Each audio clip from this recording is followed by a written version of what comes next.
Venemaa arvas, et tal on kõik plaanitud, võtta territoorium ja suruda oma mõju Ukrainale. Ukraina on Venemaale tugeva löögi andnud.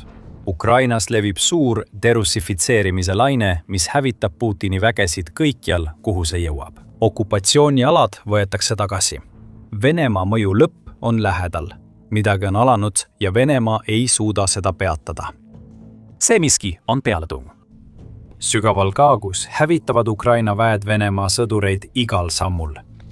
Hallid tsoonid puhastatakse ja seejärel võtab Ukraina tagasi asulad, mida Venemaa pidas vabastamise eest kaitstuks. See on vasturünnak jah, ja seda tehakse selleks, et rajada kindel kaitse Venemaa pealetungi vastu, mis tuleb kevadel, nagu te teada saate, kui vaatamist jätkate. Siin toimub midagi sügavamat. Ukraina jaoks on see enamat kui territooriumi tagasivõitmine. See tähendab Vene mõju tõrjumist. See on mõeldud õpetamaks Putinile, et Ukraina tõrjub russifitseerimist hoolimata tema pingutustest. Kõik algas hallidest tsoonidest. Traditsioonilises mõttes on hall tsoon iga piirkond, kus vaenulikkus on olemas, kuid see vaenulikkus jääb alla tõelise riikidevahelise konflikti läve. Mõelge Vene droonide ja hävitajate viimaste kuude NATO õhuruumi sissetungidele. See ongi teema. Ukrainas on hall tsoon erinev. See on piirkond, kus kummalgi poolel puudub kontroll, kuigi Venemaa väidab vastupidist. On üksikuid konflikte, kuid Venemaa eesmärk on luua lahinguväljal segadus, et Putin saaks kuulutada propagandavõite territooriumidel, mida Venemaa tegelikult ei kontrolli. Venemaa on loonud neid halle haissone, sokutades väikeseid üksusi Ukraina rindejoone taha. Need üksused kaevuvad sisse ja ootavad lootuses tuge, kuid sageli hukkuvad, kui Ukraina väed saabuvad. Nendes tsoonides valitseb kaos, mis annab Venemaale võimaluse venestada ja väita, et Ukraina ei suuda Putini peatamatut pealetungi takistada. See on vale, mida näitab Ukraina derussifitseerimise kampaania Kagu-osas. Kõik algas hallide tsoonide puhastamisest Kagu-Ukrainas, nagu Euromaidan Press teatas 25. veebruaril. Operatsioon algas 4 nädalat tagasi, veebruari alguses, ning Ukraina puhastas kiiresti väikesed Vene sissetungijate kolded. Starlinki katkestuse ajal, mis tekitas Vene vägedes kaose, saatis Ukraina kagusse halli tsooni otsingu- ja hävitusüksused.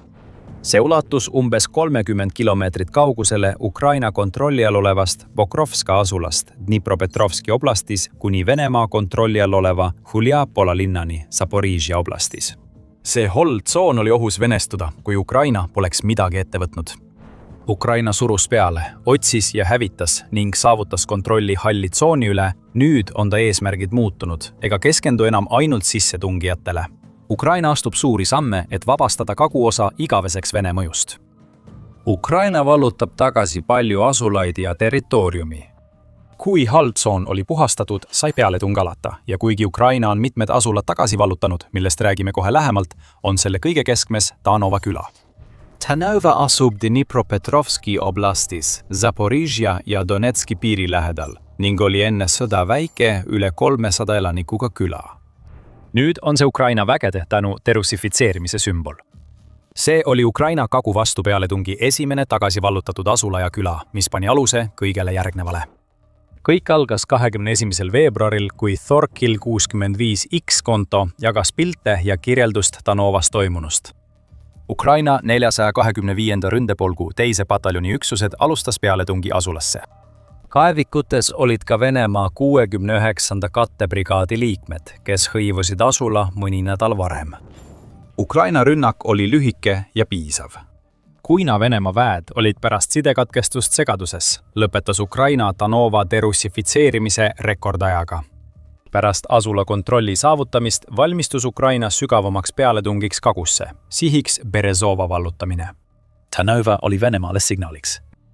Euromaidan Pressi sõnul näitab Ukraina selle küla tagasivõtmine, et halli tsooni puhastamisest on saanud uus kampaania. Kampaania, mille käigus Ukraina püüab venelased Kagu-asulatest välja tõrjuda, et vabastada need Vene mõjust ja valmistada Putini uueks venestamiskampaaniaks, mida oodatakse kevadel. Ei läinud kaua, kui Ukraina hakkas sügavamale tungima, kuid umbes samal ajal, kui Ukraina väed olid venelased Tanovast välja tõrjunud, teatas Pravda, et Ukraina oli okupeerijad tagasi tõrjunud ka Kalinivska asula lähedal. 24. veebruariks oli Ukraina 3 päevaga pärast Danova vabastamist vabastanud 8 asulat välkkiirete rünnakutega, mida Venemaa ei suutnud peatada. Radizna, Andriivka, Nachivka, Ostapivska ja Nova Zaporizhia langesid taas Ukraina kätte.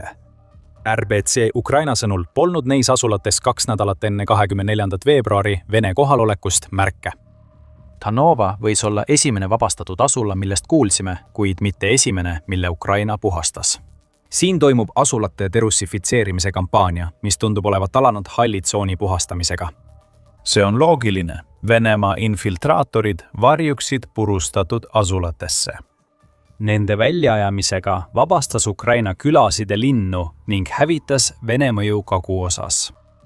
23. veebruaril teatas Ukraina relvajõudude ülemjuhataja Oleksandr Sirskõi, et Ukraina on vabastanud umbes 400 ruutkilomeetrit territooriumi. Pea see number meeles. Hiljem selgitan, miks see oluline on. Praegu tähendab see Venemaale midagi lihtsat. Ukraina derussifitseerimiskampaania nullis 3 nädalaga 4 kuu infiltreerumise. Clement Milan, Prantsuse sõjaväeanalüütik, kaardistas Ukraina tegevust 21. veebruaril, enne kui teatati paljude Kagu-Ukraina asulate vabastamisest. Milan teatas, et satelliidipildid ja Ukraina suurtükitule kasvu kinnitused näitasid, et puhastamine muutus derussifitseerimiseks. Milan ütles, et 3000 lisapommitamist võimaldas Ukrainal taastada enamiku selle sektori kaitseliinist, mida ta oli hoidnud aastal 2022. Tankitõrjekraav, okastraat ja draakonihambad tulid tagasi Ukraina kontrolli alla, pakkudes kindlustuste alust, mis kevadel Venemaa kaitseliinidest läbi murravad. Milan näitas suurtüki ja õhurünnakute kaartidega, et Ukraina on edasi liikunud ja Venemaa kagus taganeb. Venemaa suurtükirünnakud on peaaegu lakanud, mis näitab, et Ukraina vabastatud asulatesse paigutatud väed pole enam laskekauguses. Neid tõrjuti tagasi ja Ukraina tulistab edasi. See olukord on kasulik Ukrainale. Milan ütleb, et Venemaa kaotas 3 nädalaga 4 kuu jooksul rinde taha imbunud üksusi. See annab aega tugevdada Pokrovski kaitset ja H-15 maanteed Zaporižžja suunas. Milan lõpetab oma raporti väitega, et veel on tulemas. Kasutades käepärast kaarti, tõmbab ta valge joone, mis näitab, kui sügavale ta usub, et Ukraina suudab tungida, kui ta Kagu-piirkonda venelastest vabastab. Valge joon on okastraadiga kaetud, mis tähendab, et Ukraina soovib selle üle kontrolli saada, tugevdada kaitset ja suruda hall tsoon sügavamale Venemaa kontrollitud alale. See pole lihtsalt Ukraina vastu pealetung, vaid laiaulatuslik lahinguvälja ümberkujundamine, mille põhjustas Venemaa sõjaväe kommunikatsiooni katkestus. Vaatate saadet The Military Show. Kui te pole veel tellinud, on nüüd hea aeg seda teha. Ukraina kaguosas algas derussifitseerimine veebruaris, kui Elon Musk ja SpaceX otsustasid lõpuks tegutseda Venemaa ebaseaduslikult kasutatavate Starlinki terminalide suhtes, mida kasutati rünnakute koordineerimiseks. Euromaidani pressiandmetel kasutati neid salakaubana toodud terminale kogu 700-miilisel rindejoonel Venemaa üksuste koordineerimiseks ja droonirünnakuteks. Kõik see kadus pärast Starlinki sulgemist. Ja olukorra veelgi hullemaks muutmiseks otsustas mitte keegi muu kui Putin ise mõni päev hiljem, et oleks hea mõte piirata juurdepääsu sotsiaalmeedia rakendusele Telegram. Putin eemaldas oma sõdurid ainsast suhtluskanalist, mis oleks võinud Starlinki kaotuse osaliselt kompenseerida, soovides säilitada oma mõjuvõimu. Venemaa sõjavägi oli ja on siiani segaduses. Juhtimiskeskused ei koordineerinud enam rünnakuid. Sissetungijad hallides tsoonides kaotasid ühenduse tagalaga. Venemaa rünnaküksused ekslesid ja olid hirmul. Nad said vaid oodata ja loota, et abi saabub, kuulates Ukraina droonide lähenemist. Ilma Starlinkita varises Venemaa kagurinne kokku ja Ukraina kasutas seda ära. Vabastatud on vähemalt 8 asulat. Alad on tagasi võetud, derussifitseerimine võib alata. Kui see oleks malemäng, siis Putini otsus Telegram ära võtta kohe pärast Starlinki kaotamist oleks võrreldav sellega, kui võtad oma lipu ja viskad selle lihtsalt minema. Nüüd on kuningas paljastatud ja nurka surutud, kui Ukraina nupud liiguvad. On vana nali, ära mängi malet tuvi vastu. Sest tuvi ajab kõik nupud maha, teeb sinna junni ja lahkub, teeseldes võitu. Vladimir Putin võttis selle nalja sõna-sõnalt nõuandena ja nüüd surevad tema sõdurid ning mõju Ukraina kaguosas. me ütleme siin, et Vladimir Putin tegi Venemaa jaoks halva olukorra veelgi hullemaks, tehes sõja jooksul seni kõige rumalama otsuse. See, mida näeme Kagu-osas, on selle otsuse tagajärg. Varem palusime teil meeles pidada Sirskõi märkusi selle kohta, et Ukraina võttis Venemaalt tagasi 400 ruutkilomeetrit territooriumi. Põhjus on selles, et see number on eriline. Kui Vene väed jooksevad ringi nagu peata kanad, on Ukraina derussifitseerimiskampaania Kagu-osas toonud suurimaid edusamme alates 2024. aasta augustist, mil Ukraina väed alustasid vastupealetungi Venemaa Kurski piirkonda. Euromaidani press toob esile, et võime liita Kagus tagasi võetud alad nendega, mis vabastati Kupjanskis detsembri lõpus, mis tähendab Venemaa vägedele 2026. aasta halba algust. See, mida Vladimir Putin pidas turvaliseks, on nüüd Ukraina käes ja ei paista, et Venemaa suudaks peagi taas okupeerida seda, mille Ukraina on vabastanud. See ongi derussifitseerimise mõte.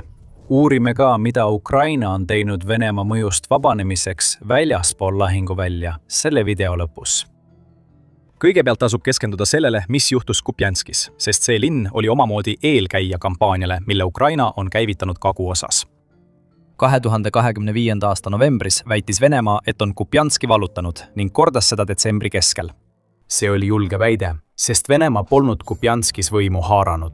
Linn oli Venemaa infiltratsiooni tõttu langemise äärel, kuid detsembriks polnud Ukraina seda kaotanud. Vastupidi, Ukraina väed vabastasid linna Vene sõduritest, samal ajal kui Putin ja tema käsilased kiitlesid Kupjanski kontrolliga. 1. detsembriks oli Ukraina Kupjanskis, Harkivi piirkonnas Vene narratiivi purustanud.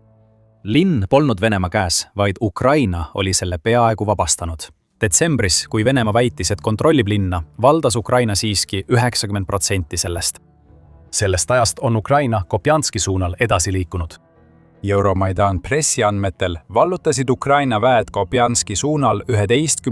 25. detsembrini tagasi vähemalt 183 ruutkilomeetrit, mis lisandub varem veebruaris vabastatud aladele. Kui Kupjanski vabastamine oli derussifitseerimisel sümboolne, ilmestades seda riigilipu toomisega linna, siis Ukraina tegevus Kagu-osas on samaaegselt praktiline ja sümboolne. Ukraina valmistub millekski. 9. veebruaril teatas Kiievi Post, et Ukraina ja rahvusvahelised vaatlejad nõustusid, et Venemaa kogub strateegilisi reserve ulatuslikuks rünnakuks Ukraina ida- ja lõunaosas. Pealetung keskendub Donetskile, kus Venemaa üritab Pokrovski kaudu jõuda kindlustatud vööndini. Venemaa suunab suvel vägesid toetava rünnakuna ka Zaporižja ja Orakivi suuremate linnade poole. Toetavad väed võivad juhtida Ukraina tähelepanu Donetskilt kõrvale, kuigi Putin oleks vahul, kui tema sõdurid vallutaksid need 2 linna. Ukraina derussifitseerimiskampaania paistab selles valguses teisiti. Nagu Euromaidan press märgib, peavad Vene väed, kes olid kavandanud 2026. aasta kevad-suvise pealetungi, nüüd esmalt võitlema selle nimel, et taastada kaitsepositsioonid ning seejärel tagasi vallutama kaotatud territooriumi. Alles siis saavad nad alustada operatsioone kevadel või suvel. Ukraina on saavutanud lisaks sellele, et on vabastanud vähemalt 8 oma Kagu-osa asulat Venemaa mõjust, ka selle, et on sundinud Venemaad oma strateegiat täielikult ümber hindama. Enne kui Venemaa saab alustada rünnakut Ukraina vägede tähelepanu kõrvalejuhtimiseks Donetskilt, peab ta saatma rohkem sõdureid Ukraina kaitsesse, et lihtsalt tagasi vallutada 4 kuu jooksul enne veebruari saadud territoorium. Peameeles Ukraina tugevdab kaitset vabastatud aladel. Ukraina rajab tapmistsoone droonide, tankitõrjevahendite ja suurtükiväe varitsustega, mis muudab Venemaa jaoks vabastatud alade tagasivallutamise palju raskemaks kui mõned kuud tagasi. Venemaa võib plaanida Ukraina tähelepanu kõrvale juhtida kevadise pealetungiga Kagu suunas, kuid tegelikkuses võib juhtuda, et Putin peab ohverdama reservid, mida ta kavatses kasutada Donetskis, lihtsalt selleks, et viia Venemaa tagasi samasse olukorda, kus ta oli jaanuaris. Kagus on derussifitseerimine ammu alanud ja nüüd Putini ootustest ulatuses, mida Putin poleks oodanud, kiirenenud. Nagu Le Monde teatab, on Ukraina püüdnud vabaneda Venemaa püsivast mõjust juba ammu enne seda, kui Putin alustas oma täiemahulist sissetungi. Kampaania algas 2014. aasta Maidani revolutsiooniga ja kiirenes pärast Putini vägede sissetungi 2022. aasta veebruaris. Ja kuigi iga vabastatud asula on käegakatsutav tõestus Ukraina soovist derussifitseerida, toimub riigis palju muudki, mis näitab, kuidas kujundatakse uut identiteeti, mis lõpuks vabastab Ukraina Nõukogude ahelaist, mis on seda nii kaua tagasi hoidnud. Chatham House märgib, et Maidani revolutsiooni ja Putini sissetungi vahel tegi Ukraina olulisi edusamme. Ukraina kindlustas oma suveräänsust hariduse, keele, meedia ja usu valdkondades, eriti 2 olulise sündmusega 2019. aastal. See oli aasta, mil Ukraina taastas Ukraina õigeusu kiriku iseseisvuse Venemaast. Lisaks võeti samal aastal vastu uus seadus, mis kohustas kasutama ukraina keelt kogu hariduses, meedias ja avalikus halduses. Iga samm mõjus Putinile šokina. Venemaa juht tundis mõju vähenemist, mis oli tõenäoliselt sissetungi üks peamisi põhjuseid. Putin on 4 sõja-aastaga vaid kasvatanud Ukraina suveräänsuse soovi. Iga Ukraina poolt vabastatud territoorium, ka hiljuti Kaguosas, näitab Putinile, et Ukraina ei soovi Venemaad oma riiki. Ukraina tsiviilisikud püüavad samuti oma riiki Vene mõjust vabastada, isegi kui Putin saadab järjest rohkem sõdureid Ukraina kaitsjate vastu surma. 2025. aasta oktoobris algas Ukrainas kampaania, et lõpetada Venemaa kopikamüntide ringlus. Andriy Põšnõi, Ukraina keskpanga juht, ütles, et kopikas on tükk Moskvast, mis on jätkuvalt meie taskutes, hinnasiltidel ja mõtetes. See on tõeline Ukraina. Putin võib eitada ja väita, et enamik ukrainlasi tahab Venemaa kontrolli all olla. Ukraina inimesed, sõduritest tsiviilideni, tõestavad taas, et Putin eksib. Kui Ukraina oleks soovinud russifitseerimist, poleks ta 4 aastat küünte ja hammastega Venemaa peatamise nimel võidelnud. Nüüd, mil Ukraina vabastab rohkem territooriumi kui aastate jooksul, jõuab vastupanu Putini mõjule uude etappi. On alanud täielik derussifitseerimise pealetung. See näitab, et Ukraina võitleb Venemaa vastu tugevamalt kui varem. Iroonilisel kombel võib Ukraina saada abi derussifitseerimise võitluses kõige ootamatumast allikast – Putinilt. Samal ajal, kui Ukraina juurib välja Vene mõju, sunnib Putini Ukraina sõja kinnisidee teda tegema otsuseid, mis hävitavad Venemaa identiteedi. Rohkem teavet leiad meie videost. Kui sulle see video meeldis, siis kindlasti telli The Military Show kanal, et oleksid alati esimeste seas, kes näevad meie analüüsi sellest, mis Ukrainas tegelikult toimub. Ja nagu alati, aitäh vaatamast!